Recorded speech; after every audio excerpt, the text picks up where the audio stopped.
make you sick. And the way we do that is we give you empowering, super enlightening information that's like this guy right here, pretty much. And then hold on before we start. Rob, I shouldn't have to tell you every Thursday what time the show come on. This should be programmed, etched in your brain. You hear me, Rob? Talk. Okay. I like to welcome. We got. I'm excited today, everybody. I want y'all to know. Oh, excuse me. I'm your host, by the way. If you don't know me, you know what I'm saying. My Rock Hill community, my Port City, North Carolina people, they refer to me as E, so you can call me E too. So I want to introduce y'all to this my wonderful, excellent, sovereign guest we got here today, Joseph Jones. And I want to welcome you to the show, brother. I want to say thank you. I'm glad to have you here, man. No problem. Really good to be here. So I'm excited. Like I was about to say, I'm excited today because this is going to kick off our, we don't know how, we're going to hope it's 3-part series, maybe. I don't know. We're going to get it done. Our introduction to sovereignty, because this is a subject that I know very little about, that I'm very interested in, that I want to know all about. You know, I want to know all the ins and outs. I hear a lot of stuff. You see stuff on the news. You see people claiming all kinds of different things. Is it this? Is it that? Who is it? What is it? Is it illegal? Is you trying to beat somebody? Is you getting over? Will they lock you up for trying to be one? It's all kinds of stuff out there. I want to know. I want to know. If it saves money, I need to know. You need to know. I mean, no, but seriously though, if it's about your rights, if it's about something that we, you know what I'm saying, if it's something that we missed and we need to find out about, if it's some kind of any information out there, you know, whether it be voodoo, I want to know about it. Then I'll decide if it's bad or not. But let me know about it first. So I like to welcome you, brother. And real quick, I just want you to, before we get into this, give us some background about, you know, maybe what got you interested, how did you get into this, and you know, how long of a process maybe it was, you know what I'm saying? Give some background on it. Well, I can tell you unequivocally that how I got involved with this was with run-in with law enforcement, which is how a lot of sovereigns first get introduced into this information. They get sick of getting harassed by the police. You know, the trivial things that people get arrested for, and you know, and the draconian federal system, and I'm not afraid to say it. I'm going to have to stop you. Draconian. Which means excessively harsh. Okay. Excessively harsh. Okay. The word mean, you know, is you know, in the time that they giving brothers in the feds, and you know, in the state and so forth. And I had my own little run-in with law enforcement, and I just got tired. I got tired of being afraid. I got tired of not knowing, of not understanding how they could pull something from nothing and take so many years of your life with just no evidence, no, you know, just doing all type of things like that to brothers. And actually what happened is a brother, his name is Hakeem. He's looking, I'm sure he's looking at him. Give me a shout out, bro. You know, he said last time I'd give you a shout out. But he actually is the one who him and another brother named Ramil, they were actually the ones I give credit for introducing me to the information. I was kind of hard-headed like so many other people at first. When the information was coming to me, I wouldn't listen. But like any black person, what happened was I was like, boy, the brothers is getting houses and stuff. I was like, it was kind of doing, you know, it was on some debt relief type thing, and that definitely got you interested. I know that. They got my attention. They got me to listening. Right. But what I eventually learned was that being a sovereign, and that's what most people know, what they're seeing. They're showing you on television. They got this thing with the sovereign citizens stealing houses and all these different things right here. But that's not what being sovereign is all about. You know, and hopefully today in this show I can clarify that for you, and you know, give an explanation. And one of our guests, Martif Franks, actually, he said at the end of the show he was talking about the fact sovereign citizen, that actual word together, that is an oxymoron, that you can't be a sovereign citizen or something like that. He was saying. Let me tell everybody out there, if you're using the word sovereign citizen, they're looking at you like you are a fool. All right, okay. There is no such thing as a sovereign citizen. A sovereign cannot be a citizen. Would you please stop using that?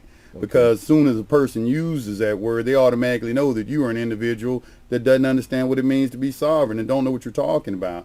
Now, the word sovereign I can pull out thousands of case law out the law library that tells you that the American people are sovereign. I don't understand what police and all these people are talking about, and they act like you don't know what you're talking about. If you take them in a court of law, they'll understand what you're talking about and put them on the record. You know, all that stuff they put on the news and on the radio and what they want to pump on the internet talking about the sovereign citizen, some fringe group, and doesn't understand what they're talking about. They'll do that there, but put them on the record. Put them up with the truth.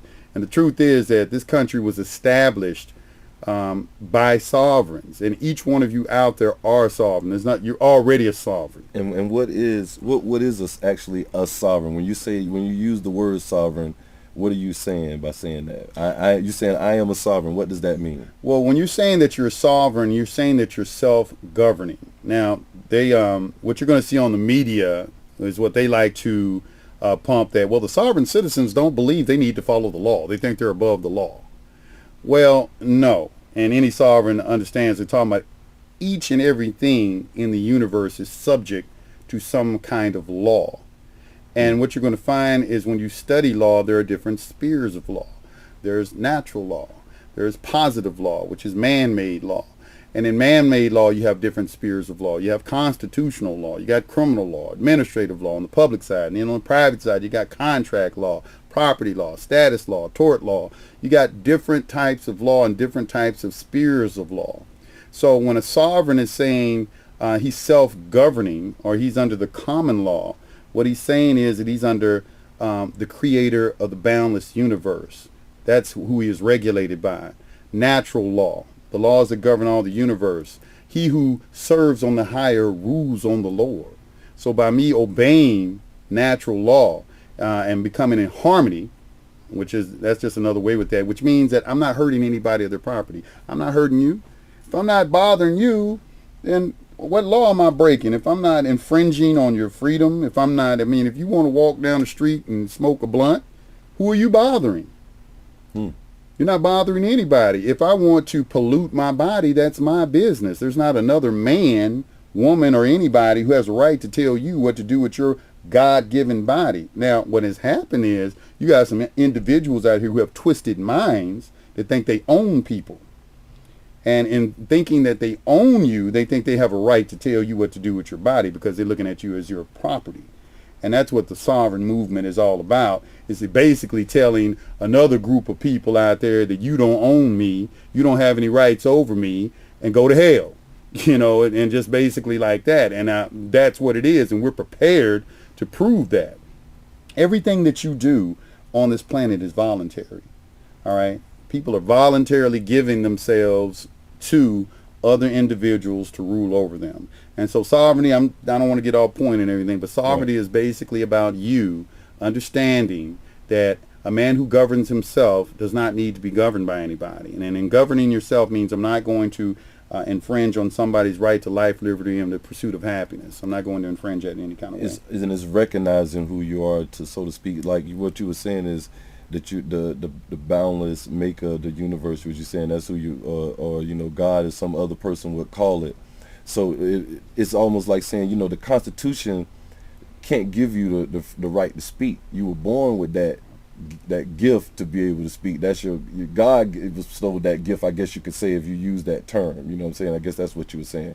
And I know you weren't trying to say go smoke a blunt in the restaurant. Yeah, I mean, it's just. But you just be saying the point is that's not a crime because it's not an injured party in that act. Exactly. So it shouldn't be punishable. You know, it's some kind of crime because you haven't actually injured anybody. You haven't injured, you haven't hurt anybody. I mean, that's your business if you want to pollute your body or whatever that you want to with your body. So that's between you and the Creator, not you and another man who, you know, puts on his pants the same way you do. So but you say, okay, we all are sovereigns, but at the same time, just because you just said I am a sovereign, I can't go out and just.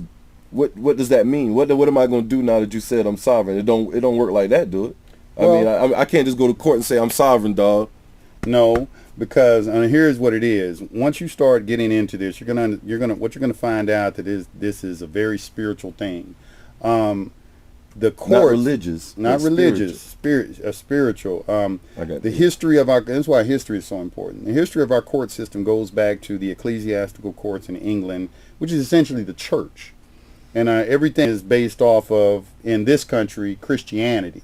In another country, in a Muslim country, they use the Sharif, which is, the Quran in their country. But it's some type of religious type of book that puts down the law. Even though we say that this country was found on religious freedom and everything, and as everybody can be, you can be anything you want, but we know that's really, that this is a Christian country. I mean, the president swear on the Bible, you go to court, you swear on the Bible. I mean, you can write your birth certificate can be, actually, you don't need a birth certificate. You can write your birth on the Bible, and that'd be cool. Well, the judge wears a robe. To institute a lawsuit or any type of thing, you have to put in an affidavit, which is where you're swearing, essentially, to God. All these things are rooted, and the judge, you need to pay attention to the judge, too. He's a priest. Yeah, I was about to mention that. I heard he switches to a priest sometimes. Yeah, he can turn it, he can go in and out of. A lot of these things... don't get too far, but yeah. Yeah, exactly. A lot of these things you're not going to find out. It's like this. Being a sovereign is like this. It's like, I like to give this example. It's like going to church every day and you're hearing about Satan. There's a devil, all right? And, you go to church every day. You hear it. You say you believe it, and everything. But then one day you're sitting in your room by yourself and the devil walks in, and the way, let's just say this way that Christianity pictures him on the hot sauce bottle. He has horns, he's red, he got a tail, pitchfork, the whole mythology thing going on. And he comes in, he sits down and starts talking to you, starts telling you about your life and everything. He basically has verified that he is the devil. And he said, yeah, hey, Joe, I've been watching you all your life, hey, I've been watching you, I'm going to get you, but, then he leaves. Now, after he leaves, I come and tell you, I was to say, man, I just seen the devil. And you like, okay. That was some real good stuff he smoked. Where he got that from? Right, I'm not going to believe it. You're not going to believe it, and that's how they have the system set up. They have the system set up that truths, once they are revealed to you, it's only going to just be revealed to just you. So the experience that you have is just going to be your experience. And that's why they call standing on your square. When it's time for you to stand on your square, you're the only one that can do that for you. And I want to keep going. I just want to say the way I translate that is when I tried to when I represented myself in court and they saw that I was, what I was going to do, because you send all your affidavits in, but prior to you ever going to court. So they knew who I was when I got there. They always empty the courtroom before they deal with you. They don't want anybody else to see how you're dealing with them, what you're claiming. They don't want any of that. And I don't claim to be sovereign, but I guess at the same time, I guess I did, because I was using common law in the courtroom. You know what I'm saying? Mm-hmm. So I'm still just beginning with it, but I was doing what I knew. What I knew to do. So so that's how I think that's what just made me think of that. They wait every time, they let everybody, they don't want anybody to see that. Well, they don't want no other slaves getting away. And for those of you who are unaware, if you are a U.S. citizen, you are a slave. Don't think for a second that they have eliminated slavery. The 13th Amendment did not eliminate slavery. You need to go and read it.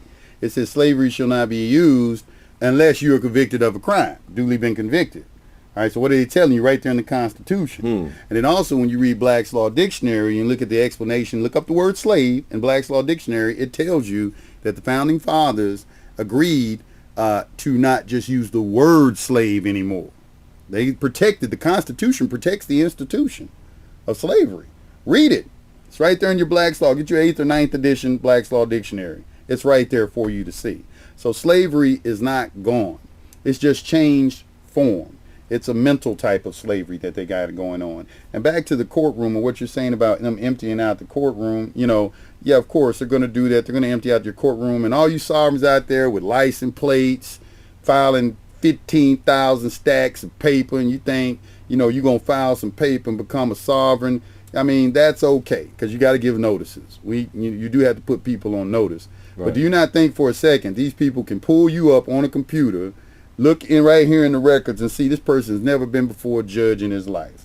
Matter of fact, brother who introduced me to this, he told me, you're not a sovereign until you've been before a judge. And I wholeheartedly believe that. You know, you got you some book knowledge, and you out here teaching people and everything, and you've never been put to the test. I'm here to tell you, I don't think that you really qualify, even though we are all sovereigns, but you have to be tested and see if you really believe everything that you're saying.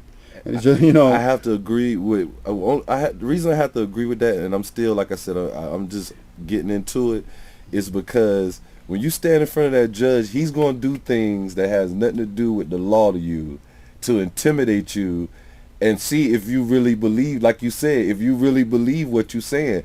I was in court, and I always say he actually stopped. He called a police officer to him, whispered to the police officer.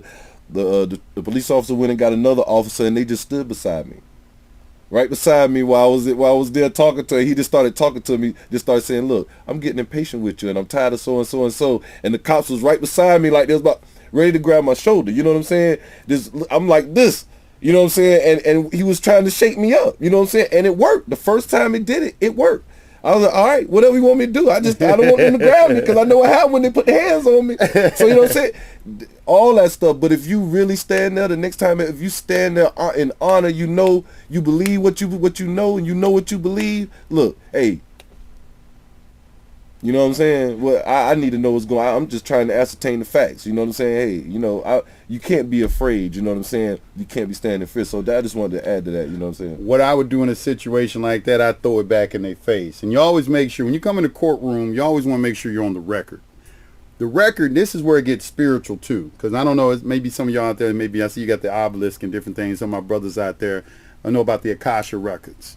Okay? Mm-hmm. Everything in the universe, there's a record being kept of everything. Even in your memory, the subconscious mind doesn't forget anything.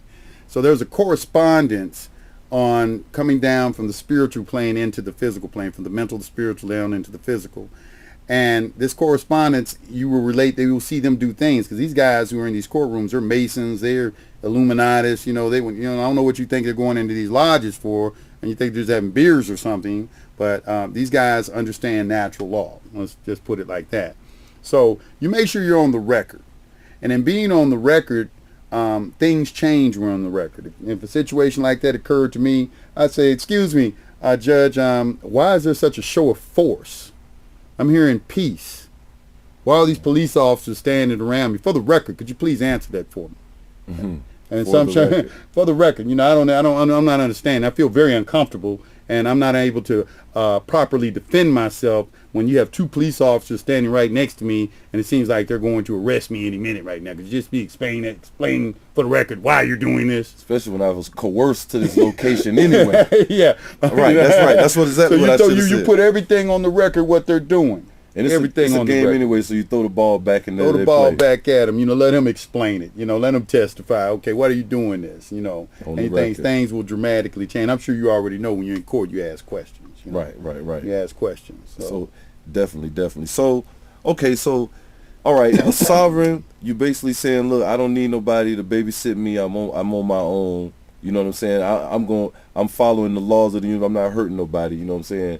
So, and you put everybody on notice with the correct paperwork.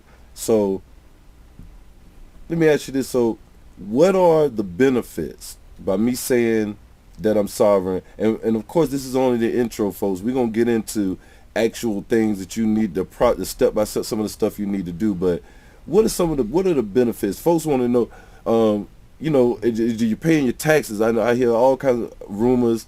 Everybody talking about different things, some people, and I know for a fact, some people don't pay any bills. Some people, because there's different ways to go about, your sovereignty or whatever, and there's different ways to do things. I'm sure I don't know in depth, but so just tell me, what are some of those benefits?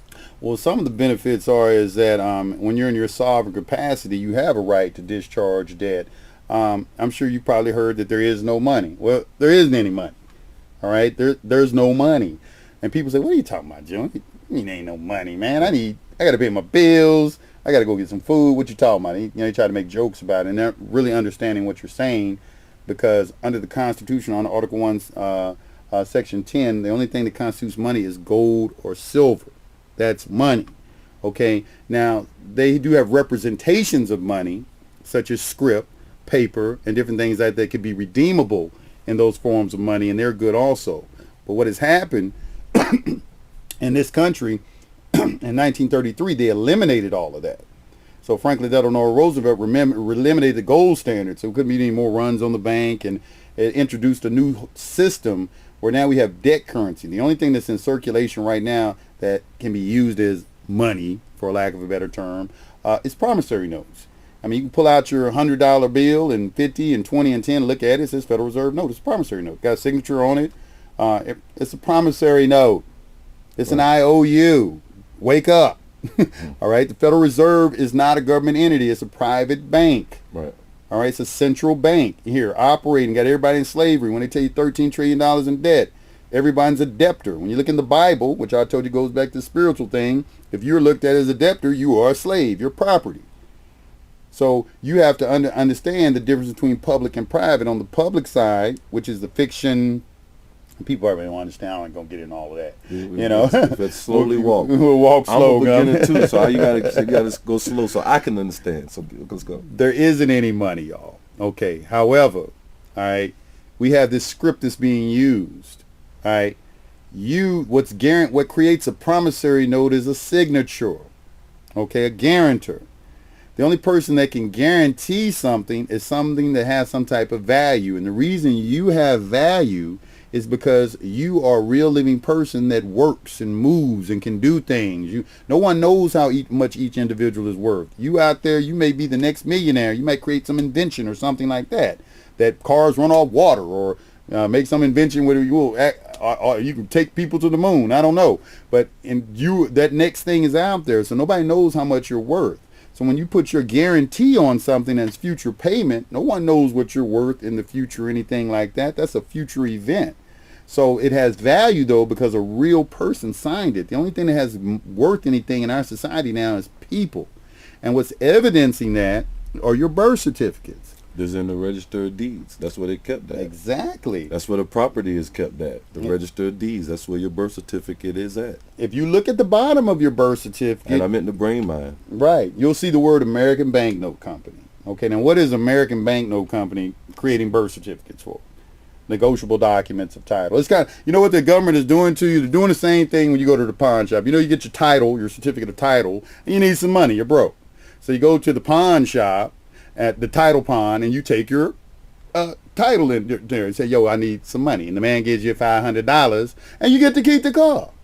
But you get an interest rate, and you got to pay the man. If you don't come pay the man, you're going to come get the car. Right. Well, the same thing happened with the birth certificate. You was born, Obama said, yo, we went to the Federal Reserve, said we need, $800 billion. The Federal Reserve, why I'm going to give you $800 billion? What do you got to guarantee the $800 billion? And you got these babies that born, they pull out birth certificates. Here you go. Here's the titles to the cars. Give us some money. So they give you the money. Now, when you get older, you're expected to pay that back. And that comes in the form of income taxes. Because your labor is what was guaranteed to pay it back. All right. So now you got to pay that back. And they want your income taxes. All right. Now, some of you out there don't want to pay income taxes. Y'all want to hustle, and I've been guilty of it myself. But you want to hustle, and you are not paying taxes. So they have to create these creative, ingenious ways of coming and grabbing you up too. Federal sentencing guidelines, statutes and codes. Hey, you're their property. You're not paying, so we're gonna come and snatch you up, put a bond on you, put a lien on you, and sell it. And recoup some of the money that we need. And that's what's going on behind the scenes. So when you're talking about sovereignty and these television programs and the news media and all these different people, because the banks control the media, y'all get a grip. 70% of the people believe what they see on the news.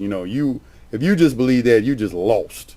If you don't believe that these people are controlling what's on the news, they're putting on the news. Sovereign citizens steal house, and then they show 50 SWAT officers coming to the door, knocking in the door, arresting 2 old people, and say, they came peaceably out because they put a deed in the window.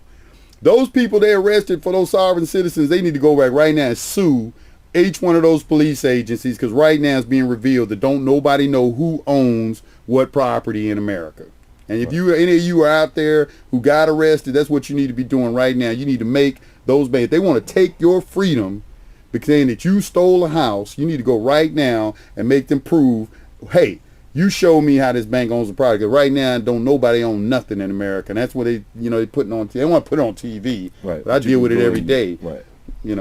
So again, we talking about the benefits right now. So are you saying that the benefits are you do not pay taxes?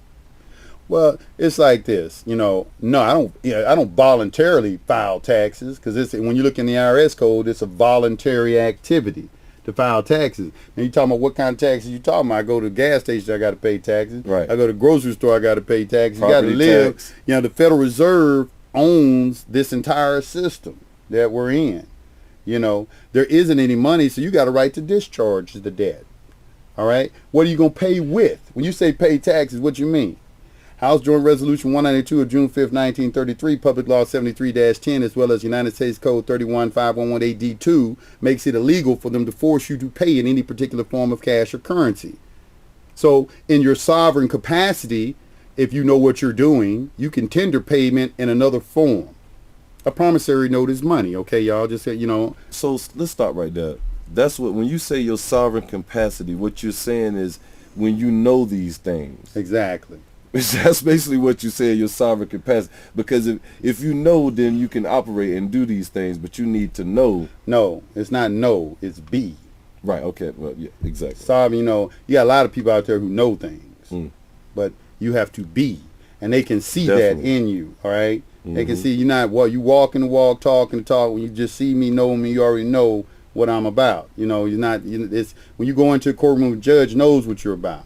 He knows who's faking and who's not. These people are trained. They're not stupid. And they can see it. And at the same time, you're not there to cause any type of commotion or anything with the court, unless now you got some idiot judges out there for some reason who just think that they are the law. They understand that they're administrators. They're not in any type of judicial capacity. That's another thing people don't understand. These judges are faking. They're not judges, they're administrators if they're enforcing some type of statute. So they have some type of delegation of authority, and that's coming from the legislature. And you brothers out there, that's why they have sentencing guidelines. They have sentencing guidelines because you're not in a court. You're in an Article 1 legislative tribunal. All right? You're property. They're using administrative law on you. And so when they arrest you, when agency brings you in, whether it be the FBI, CIA, or whatever, you're already guilty when you come in there. And they're using them, keep you in jail and, 8 months and then come to you and then offer you a deal. And you go in the courtroom, you understand the charges, you agree to everything, and then they send you, do not pass, go, send you to jail. Okay, you got to wake up and see what's going on. These people are not using criminal law. That's statutory law, and that's why you need to understand the Constitution. The Constitution was formed so we wouldn't have a dictatorship. So we'd have checks and balances, and they'd split it up. So we have a legislature, an executive, and judicial branch. But when you look in the Constitution under Article 1, what you see is that, hey, the legislature has the right to create courts too, and that's what you have. You're going to legislative tribunals, and they bring these judges over to sit in these legislative tribunals and enforcing statutes. And if you don't have the proper status, you don't have access to real law, because in your mind, well, I'm a U.S. citizen, and U.S. citizen is the equivalent of slave. What does the Black's Law book say about citizens? The definition of citizens? I can't remember it right off that, but it's someone basically who owes a duty to a government. Owes some type of duty to them. And what's really interesting is when you get into law, you have that Black's Law Dictionary is very vital to understanding what's going on, because it's all a word game. They're sending you to jail and taking your property, taking your house, foreclosing on you, doing all these things using words and pieces of paper. It's a word game and a piece of paper, so you can't take words lightly. In the Bible, it says in the beginning was the word, and God said, all these different things. They use words are very powerful. You should remember that, and that's what they're utilizing. So this Black's Law Dictionary is your key to deciphering this mysterious language called legalese that they're using to help. So that's the key to it all. And right now they're on the 9th edition. They come out with edition every so many years. And Okay. So and that's we had that book on. I think Marty talked about that just a little bit. That's definitely necessary because, like I said, it's a whole nother language that they're speaking that you won't understand in the courtroom or that the Right. officer is speaking, whatever they call it, jargon. Right. But yes, so the benefits of it is that one thing about it, I guess you could say, is about recognizing, coming into an understanding of how to be and how to carry yourself and how to navigate. You know, one thing I always tell people is that you're born free. You just gotta learn how to move as a free person. You know what I'm saying? I like that. So I guess being sovereign is learning how to move as a king or a queen would be, so to speak. You know, because like you say, you can write off.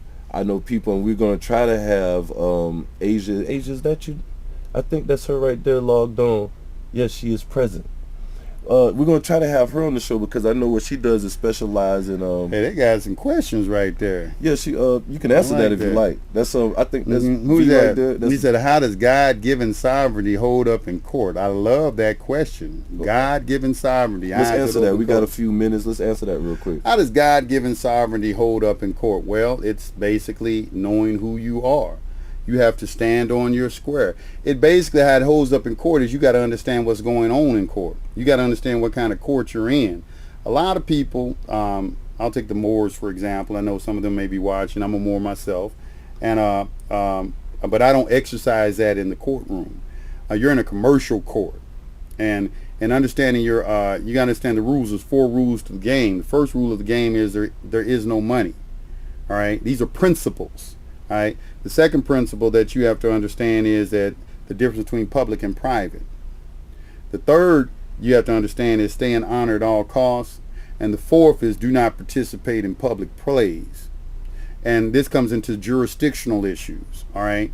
And it starts with your status and then subject matter jurisdiction and then, of course, adjudication. You got to understand what's going on. So when you first come into a courtroom, how it stands up is that when you enter their building, you have to be standing on your square, on your sovereign capacity, not giving them jurisdiction, not playing their game, not coming into their world. It's a fiction world. It's Toon Land. That's that's what we call it, Roger Rabbit.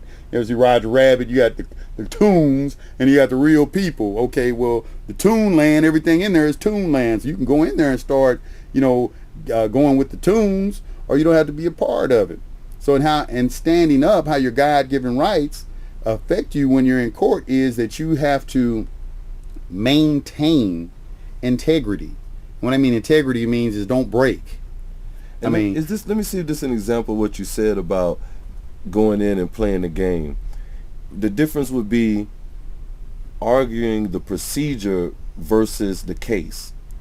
Is that what you mean, so to speak? First of all, when I go in a courtroom, I'm not arguing anything. What do you want to argue with invisible men for?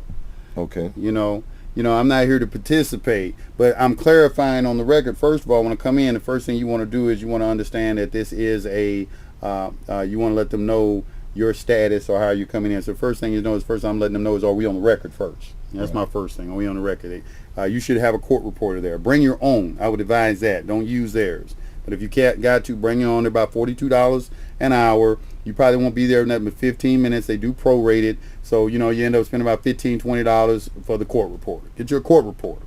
All right. Establish your record. Okay. Once you have established the record, at that point, there are certain things you need to say. You need clarification on the record.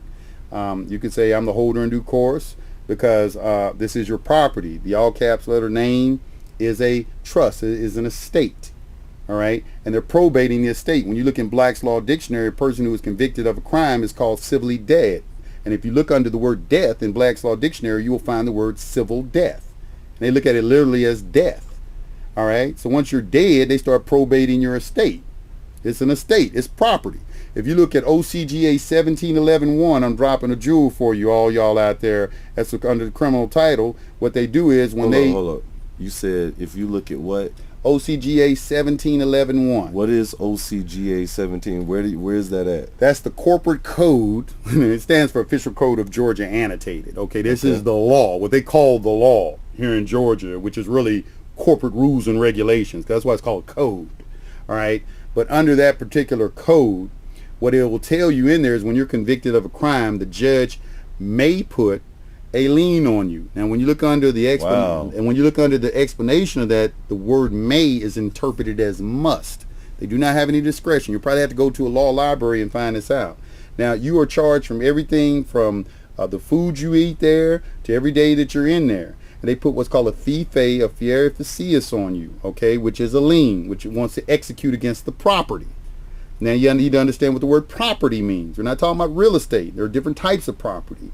Your exemption is your property, all right? And now they're putting a lien on that. Your exemption is your property. It's your property. What You is got your intellectual property. You got. You said it's your exemption. You're going to just pull me. We might need to pull Okay, that out. I'm just saying you can't be using these words, man. Okay, I apologize. Your exemption. What?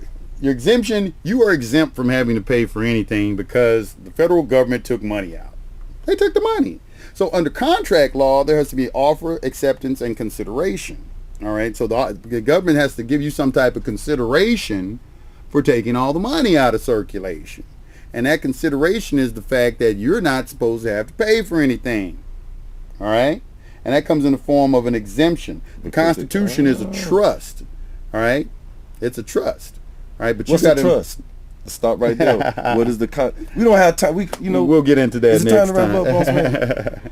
It's about time to wrap up, man. This is, man. I'm saying, if y'all have been watching the show, man, this is the least I've probably taught any show, because I'm just like, first of all, I don't know nothing, but second of all, I want to know. I want to know.